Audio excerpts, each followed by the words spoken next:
قولی سامعین ذی وقار، اللہ تعالیٰ جل وعلا قرآن کریم میں اولاد کے حوالے سے، مال کے حوالے سے بڑا واضح طور پر ارشاد فرما رہا ہے، اور قرآن کریم میں ایک جگہ نہیں، کئی مقامات پر اللہ تعالیٰ جل وعلا نے مال اور اولاد کے حوالے سے ایک واضح ایک نظریہ، ایک کانسیپٹ، ایک واضح کانسیپٹ دیا ہے۔ زمانہ جاہلیت میں اسلام کے آنے سے پہلے اس دور میں لوگ یہ سمجھا کرتے تھے کہ جی ہمارے پاس پیسہ ہے، ہمارے پاس اولاد ہے، ہم مالدار ہیں۔ یہ کچھ رمق، اس کا کچھ اثر آج بھی ہے۔ آج بھی یہ سمجھتے ہیں لوگ کہ، اور آج بھی آپ دیکھیں، آج بھی دعائیں جب مانگی جاتی ہیں نا، تو غیر مسلموں کی طرف سے ایک بہت بڑا اعتراض یہ بھی ہوتا ہے کہ بھئی آپ جب بھی دعا مانگتے ہیں تو اولاد نرینہ کی دعا کیوں مانگتے ہیں؟ یعنی ہم جب بھی مانگتے ہیں، ہم سارے یہی مانگتے ہیں کہ اللہ ہمیں بیٹا دے، اور ہماری کسی بیٹے کی شادی ہو تو اکثر طور پہ جو بڑے ہیں اللہ ماشاء اللہ وہ یہی کہتے ہیں کہ جی اللہ بیٹا دے۔ تو اس جاہلیت کا کچھ نہ کچھ اثر آج بھی ہے۔ جو صحیح سیانے ہیں وہ کہتے ہیں اللہ نیک دے، بیٹی دے، بیٹا دے، اسی نے دینا ہے، لیکن وہ نیک دے اور حیاتی والا دے۔ یہی دعا ہمیں مانگنی چاہیے۔ جب ہم یہ کہتے ہیں کہ یا اللہ ہمیں بیٹا دے، تو لوگوں کو یہ تاثر جو ہم نے قائم کیا ہوا، ایک غلط تاثر بھی لوگوں کی طرف سے جاتا ہے۔ چلیں ہمیں دعا مانگنی چاہیے، لیکن ہمارے معاشرے میں یہ تاثر بھی ہے کہ اگر کسی کے ہاں بیٹی ہو جائے تو اس کو مبارکباد نہیں دی جاتی۔ ہے نا ایسا؟ ہے کہ نہیں ہے؟ اونچی بولے نا تھوڑا سا۔ ایسا ہی کیوں ہے؟ ایسا کیوں ہے؟ کیا وہ بیٹی اللہ تعالیٰ کی طرف سے نہیں آئی؟ کیا اس بیٹی کے لیے ماں نے 9 ماہ تکلیف نہیں اٹھائی؟ کیا اس کے لیے بھی ماں نے اتنی تکلیف اٹھائی نا جتنی بیٹے کے لیے اٹھائی جائے؟ کیا وہ بغیر تکلیف کے آ گئی؟ اور وہ کون دے رہا ہے؟ وہ بھی اللہ تعالیٰ جل وعلا دے رہا ہے۔ تو اگر وہ بھی اللہ تعالیٰ جل وعلا دے رہا ہے تو ہمارے معاشرے میں پھر بعض جگہوں پر عورت کو کیوں نشانہ بنایا جاتا ہے؟ بلکہ العیاذ باللہ، اللہ تعالیٰ ہمیں معاف فرمائے، اللہ تعالیٰ ہمیں معاف فرمائے اس بڑے بول سے۔ ہمیں بعض رشتہ کروانے والے لوگوں کو یہ بھی دلیل دیتے ہوئے سنا کہ جی اس کے بڑوں میں نا، اس کے پیچھے بھی دیکھنا کہ اس کے پیچھے بھی سب کے بیٹے بیٹیاں ہیں، ورنہ پھر وہ یہ مشہور کر دیتے جی اس کے تو سب بیٹیاں ہیں۔ تو وہ زمانہ جاہلیت والا کچھ معاملہ ہمارے دور میں بھی۔ اللہ سے یہ دعا کریں کہ اللہ تعالی ہمیں اس جہالت والے عقیدے سے، جہالت والی سوچ سے اللہ ہمیں محفوظ رکھے۔ پھر انہی غلطیوں میں سے ایک غلطی یہ بھی ہے، چونکہ سارے جمع ہیں تو بجائے فضائل سنانے کے کچھ مسائل جو ہیں وہ ذکر کر دیے جائیں، ان کو دہرا دیا جائے تو وہ زیادہ بہتر ہوگا۔ کہ ہمارے دوست کے ہاں اللہ تعالیٰ نے انہیں بیٹی عطا فرمائی، دعا کریں کہ اللہ سب کی اولادوں کو سلامتی عطا فرمائے۔ اب وہ ایک جنازہ پڑھ کے جب گھر گئے نا تو گھر والوں نے کہا نا نا نا نا، اب جب تک تم نہا نہیں لوگے اس کو ہاتھ نہیں لگانا۔ وہ مجھے فون کر کے پوچھنے لگے، میں نے کہا ایسا تو کہیں نہیں ہے۔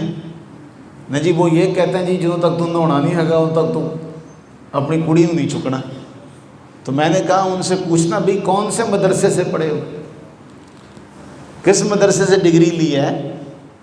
تو یہ المیہ ہے ہمارا، یہ المیہ ہے ہمارا کہ ہمارے ہاں مائیں جو ہیں نا وہ بچپن میں کہ جب بھائی آتا ہے گھر میں، بیٹا آتا ہے تو پھر تو بیٹیوں کو کہتی ہیں کہ بھئی اس کو پانی پلاؤ، اس کو دو، لیکن کبھی یہ نہیں کہا کہ جب بیٹی آئے تو بیٹے سے بھی کبھی کہا ہو کہ تیری بہن آئی ہے اس کو پانی پلا۔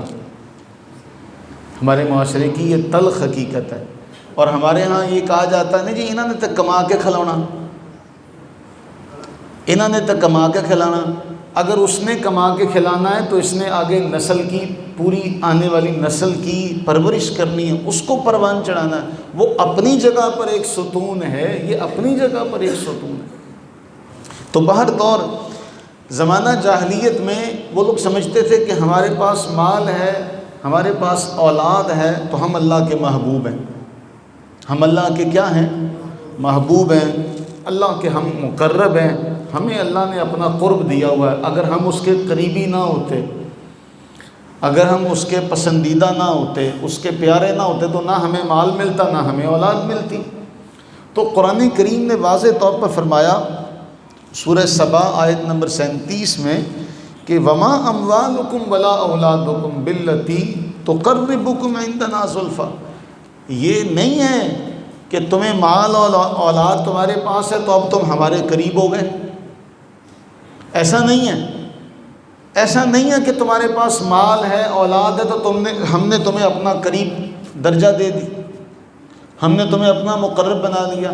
اصل معاملہ یہ ہے من آمن وعمل صالحا فاولئک لہم جزاء الضعف، کہ جو ایمان لایا اور اس نے اچھے اعمال کیے تو اس کو اعمال کا بدلہ 2 گنا، 4 گنا، 6 گنا، 8 گنا، 700 گنا تک دیا جائے گا۔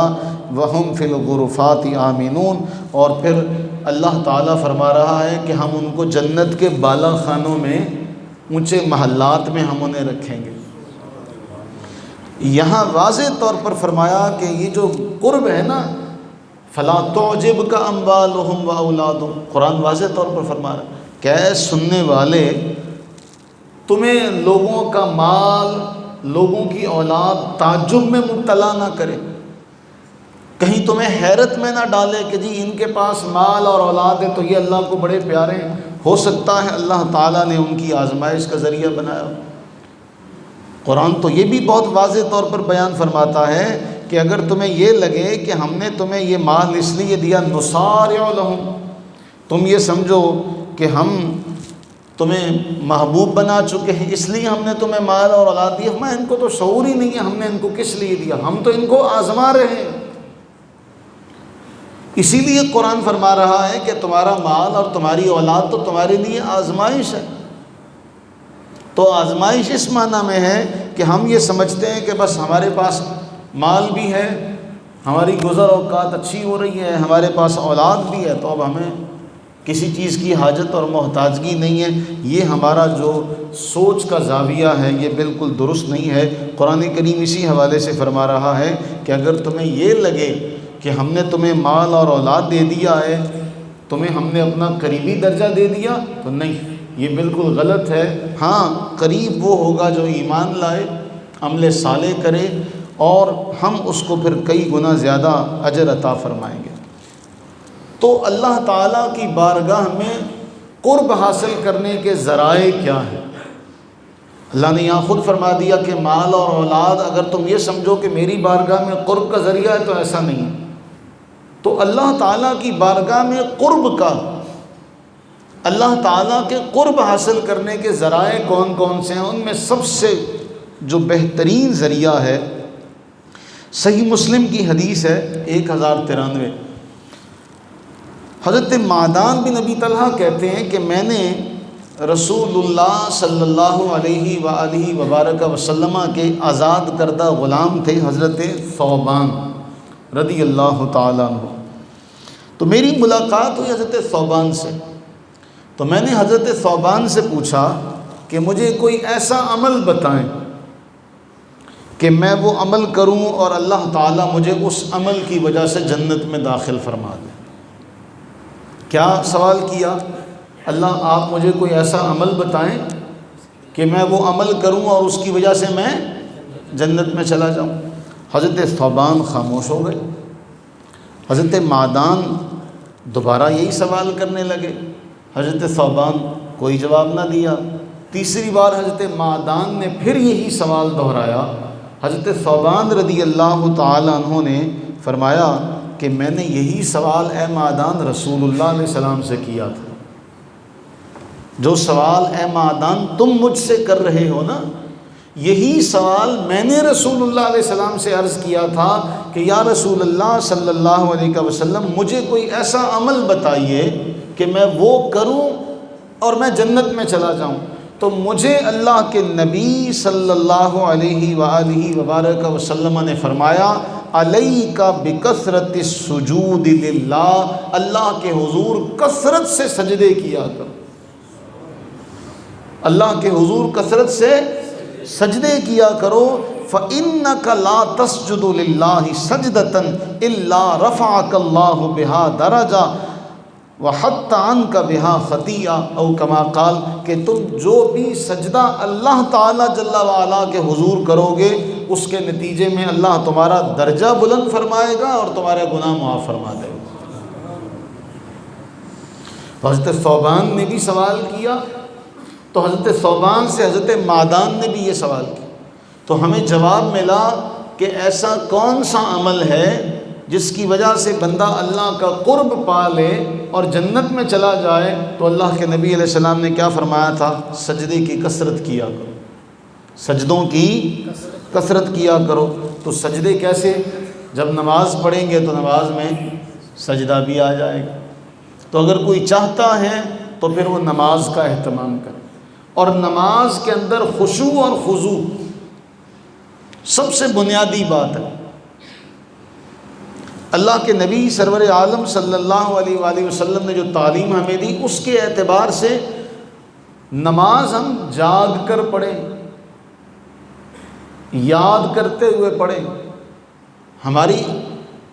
ہم شرع تہذیب پڑھتے تھے تو ہمیں اس میں ملکہ کس کو کہتے ہیں، تو ہمیں استاد مفتی کریم بخش صاحب زیدہ مجدور فرمانے لگے ملکہ کی تعریف کرو، بھئی اس کو فلاں چیز میں بہت ملکہ حاصل ہے، مہارت حاصل ہے۔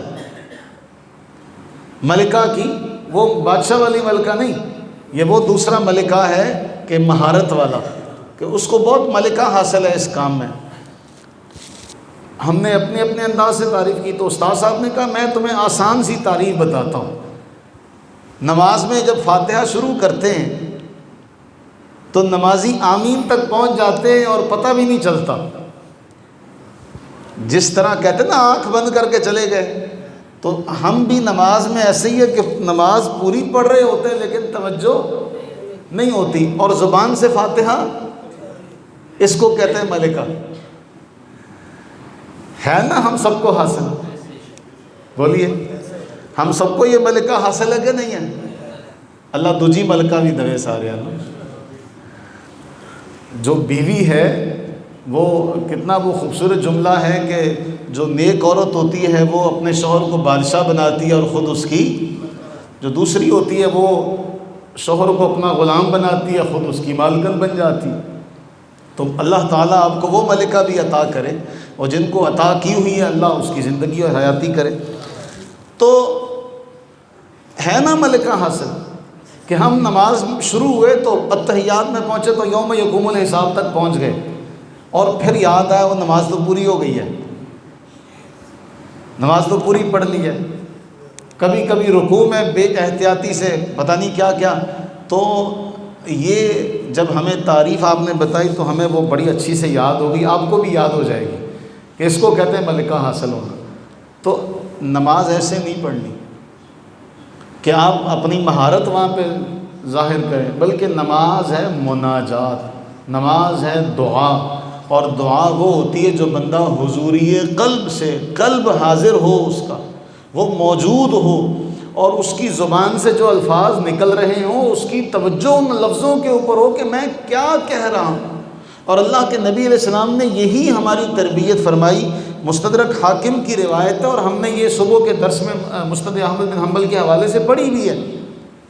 اللہ کے نبی سرور عالم صلی اللہ علیہ وآلہ وسلم نے فرمایا ان احدکم اذا قام یصلی انما یقوم یناجی ربہ، کہ جب تم میں سے کوئی کھڑا نماز پڑھتا ہے نا تو وہ اپنے رب سے سرگوشی کر رہا ہوتا ہے۔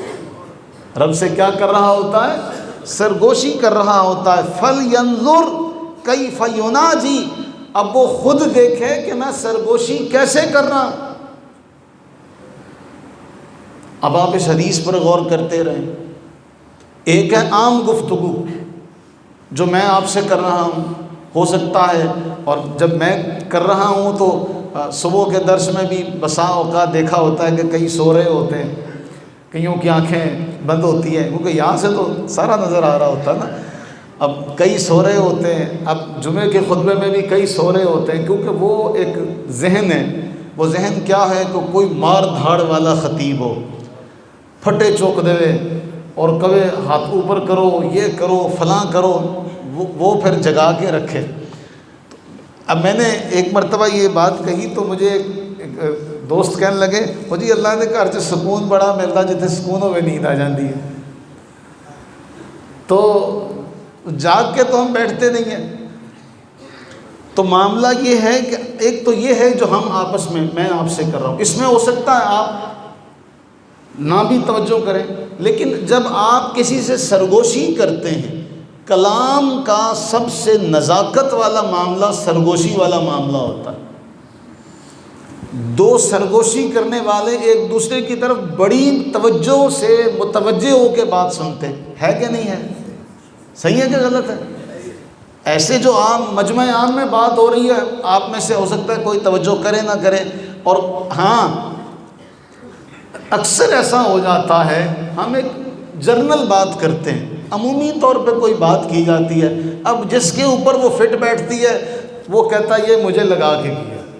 ہمارے دوست ہیں مولانا طارق عظیمی صاحب، اللہ تعالیٰ ان کی عمر میں علم میں برکتیں عطا فرمائے، وہ مجھے رات ان کا فون آیا تو مجھے وہ اپنا واقعہ بتانے لگے کہ یار یہاں پہ نا یہ بڑا مسئلہ ہے۔ وہ کہتے ہیں کہ میں نے ایک جگہ پہ ختم تھا تو میں نے ختم میں کہہ دیا کہ نبی صلی اللہ علیہ وآلہ وسلم کی یہ حدیث ہے کہ جو شراب پینے والا، پلانے والا، اٹھانے والا، اٹھوانے والا، بنانے والا، بنوانے والا، بیچنے والا، بکوانے والا، سب پہ اللہ نے لعنت کی ہے۔ وہ کہتے ہیں جی اس ختم تے ایک بڑا بندہ بیٹھا سی، تو وہ کہتے ہیں جی جب بھی میری ملاقات ہو تو مجھے بڑا گھٹ کے ملے، تسی چنگا نیجے کیتا، تسی مینوں کیا۔ تو وہ کہتا جب بھی مجھے ملے تو وہ بڑا کہتا وہ بڑے آدمی ملتے صرف ختم پر ہی ہے نا، کیونکہ وہ صرف ختموں پر ہی، سیاسی لوگوں کا صرف فوتگیوں ختموں پر ہی آنا جانا ہوتا ہے، یا عید کے تہواروں پر کبھی کبھی وہ آپ کو نظر آ جاتے ہیں، یا الیکشنوں کے موقع پہ آپ کو چہرہ دکھا جاتے ہیں۔ تو وہ کہتے ہیں جب بھی وہ ملے تو وہ مجھے میرا ہاتھ دبا کے کہ مجھے یاد کرایا کہ تسی مینوں کیا۔ تو کہتے میں تو ایک جنرل بات کی، مجھے نہیں پتا تھا کہ یہ شرابی ہے، مجھے نہیں پتا تھا کہ یہ شرابی ہے، لیکن اس کے طرز عمل نے مجھے بتا دیا کہ یہ شرابی ہے۔ تو ایک جنرل بات ہوتی ہے، لیکن وہ جس کے اندر وہ عیب ہوتا ہے اس کو لگتا ہے کہ جی میری کلاس ہو رہی ہے، حالانکہ ایسا نہیں ہوتا۔ جب آپ اپنے بچوں کو سمجھاتے ہیں تو مجھے بتائیے، اگر بچہ یہ کہے کہ جی باپ نے میری بے عزتی کر دی، یہ جملہ صحیح ہے؟ بولیے۔ اچھا اگر آپ اپنے چھوٹے بھائی کو سمجھا رہے ہیں اور چھوٹا بھائی باہر جا کر کہ بڑے بھرا نے میری بے عزتی بہت کی تھی آج، اور آپ کو وہ آ کے بتاتا ہے تو آپ پوچھتے بھئی کیا کہا، اور انہوں کہنڈے سے اتنا کریا کر، تو آپ اسے کیا کہیں گے؟ کمڑیا اس کو بے عزتی بولتے ہیں، اس کو تو تعلیم بولتے ہیں۔ تو جب ہم یہاں پر کوئی بات کرتے ہیں تو اس کو ہمارے بھی بعض نادان کہتے ہیں آج پاجی نے بڑی بےزتی کی تھی، پنجابی سے بڑا کروڑ کے کی کیا اے نہیں پتا، بہت بےزتی بہت کی تھی۔ وہ کیا کہا؟ کوئی گالی دی؟ نہیں۔ کوئی ایسی کوئی بات کی؟ نہیں۔ کوئی قرآن کی آیت اور حدیث پاک کی پڑھی؟ تو پھر اس سے بے عزتی کس کی؟ یہ ہے ہماری فہم کا قصور کہ ہم اپنی اصلاح کو بھی بے عزتی کا نام دے دیتے ہیں اور اسے اپنی انا کا مسئلہ بنا لیتے ہیں، یہاں سے معاملات خراب ہو جاتے ہیں۔ تو معاملہ یہ ہے اللہ تعالیٰ کے نبی صلی اللہ علیہ وآلہ وسلم نے فرمایا جب نماز میں کھڑے ہو تو اللہ سے سرگوشی کر رہے ہوتے ہو، دیکھو کہ کیا کر رہے ہو۔ اللہ سے دعا کریں کہ اللہ تعالیٰ ہمیں کثرت سجود کی اور جو سرگوشی ہم اپنے رب سے کرتے ہیں، اللہ تعالیٰ ہمیں اس سرگوشی کا فہم عطا فرمائے۔ جب سرگوشی کا فہم مل جائے گا نا، دیکھیں آپ کسی بڑی مجلس میں بیٹھے ہوں، کوئی بڑا مالدار آدمی، کوئی وزیر اعلیٰ، کوئی ایم این اے، ایم پی اے، سارے بندوں میں آپ کو آواز دے کے کہے فلانے، اور آپ کو اپنے پاس بٹھا کے آپ کے کان میں بات کرے، تو سننے والے جو بیٹھنے والے ہیں ان پر کیسا اثر پڑے گا؟ یار یہ لگتا ہے کوئی قریبی ہے۔ حضور علیہ السلام کے ہر لفظ میں حکمت ہے کہ آپ نے نماز کو کہا کہ تم اپنے رب سے سرگوشی کر رہے ہو۔ اس جملے کو سمجھنا ہے، اس حکمت کو سمجھنا ہے۔ یہ نہیں فرمایا کہ تم باتیں کر رہے ہو، فرمایا تم اپنے رب سے سرگوشی کر رہے ہو، مناجات کر رہے ہو، دیکھو کہ کیا سرگوشی کر رہے ہو۔ اس کی گہرائی کو سمجھنے کی ضرورت ہے۔ اللہ تعالی ہم سب پر اپنی رحمت برکت نازل فرمائے۔ آمین ثم آمین، وما علینا الا البلاغ